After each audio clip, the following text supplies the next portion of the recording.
Great, thanks very much. So hi everyone, my name is Faiz. I'm the Growth and Innovation Lead at DNV. Thanks for the invitation to present at this week's call. I'm going to talk a little bit about our work on the qualification and assurance of digital twins.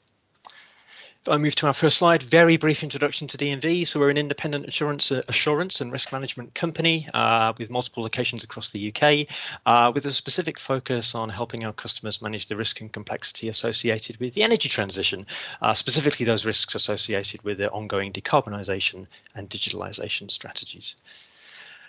Okay, so an introduction to our work. At the back end of 2020, we published the energy industry's first recommended practice on how to quality assure digital twins.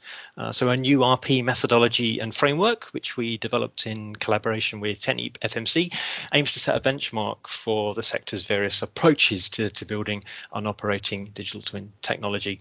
Our overarching ambition and our aim is to guide industry through assessing whether a digital twin will deliver to stakeholder expectations from the inception of a project, establish confidence in the data and computational models that a digital twin runs on, and evaluates an organization's readiness to work with and evolve alongside a digital twin. So our RP, recommended practice, intends to provide guidance for digital twin developers, introduce a contractual reference point between suppliers and users, and of course act as a framework for the verification and validation of technology. It actually builds upon the principles of DNV's current recommended practice for the qualification of novel hardware technology and the assurance of data-driven models.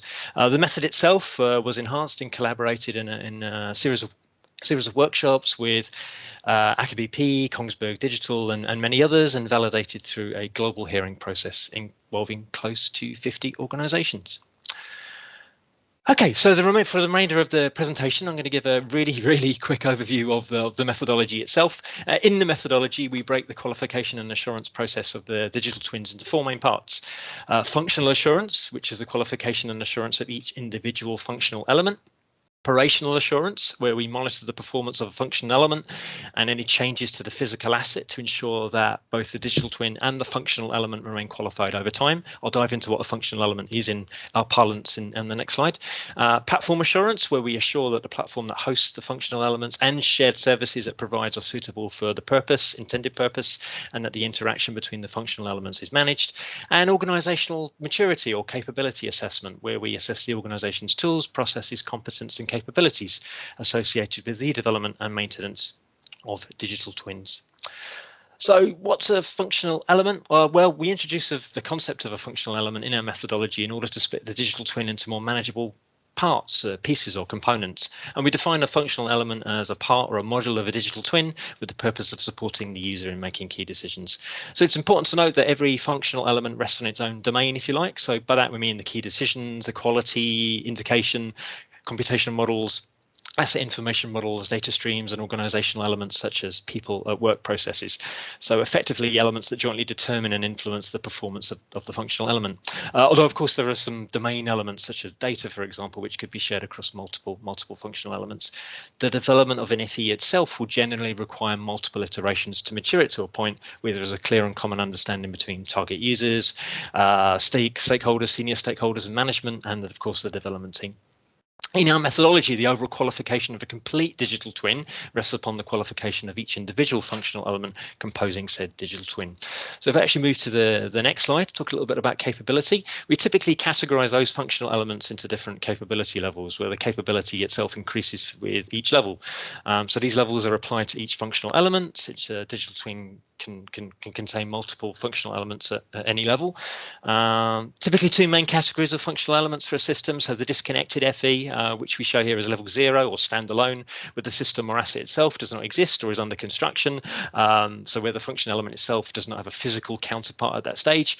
And then the connected function element, levels 1 through 5, where the functional element has a real counterpart that is typically connected to real-time data streams from a real system, corporate information systems, or other external data sources.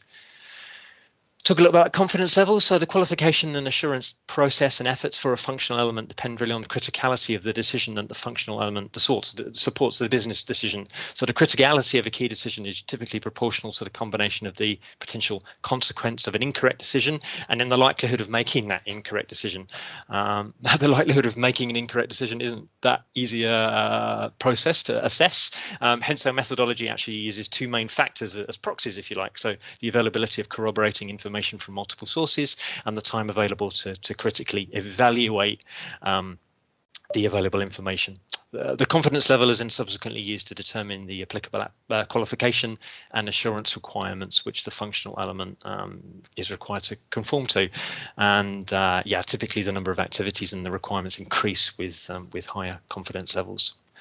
A little bit about quality. So to ensure that the results from a functional element are deemed trustworthy and can remain trustworthy over time, we define and use the concept of a quality indicator to report the quality of the provided results. Important to note in this context, the quality indicator refers to the accuracy or trustworthiness of the result, not the result itself. Typically, a quality indicator would include a continuous assessment of the quality of the data sources that underpin the digital twin or the FE, the computational models and the potential failure modes. That's typically an automated process through data. Then we'd have periodic assessments of any changes to the physical asset, which is typically performed manually. We suggest in the methodology the quality indicator is presented as some kind of RAG or traffic light system. As an organization ourselves, we typically deploy this as a dashboard service, but of course there are other ways of communicating the quality indicator.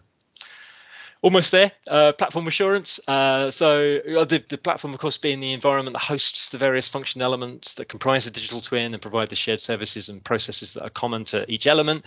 On this slide, the horizontal boxes represent the shared services that the platform provides, whilst on the right-hand box, we show and represent the management processes, if you like, that are required to assure that the digital twin platform and the associated functional elements perform as specified. And almost there, finally, organizational maturity or capability, referring to the degree with which an organization has the tools, processes, competence and capabilities in place to develop and maintain a digital twin or multiple digital twins over their lifetime. The methodology itself, in this case, is inspired by the data management maturity model established by CMMI. It also includes organizational aspects of digital twins like governance, management of infrastructure and architecture, defined standards and other metrics for measuring and recording the performance of a digital twin.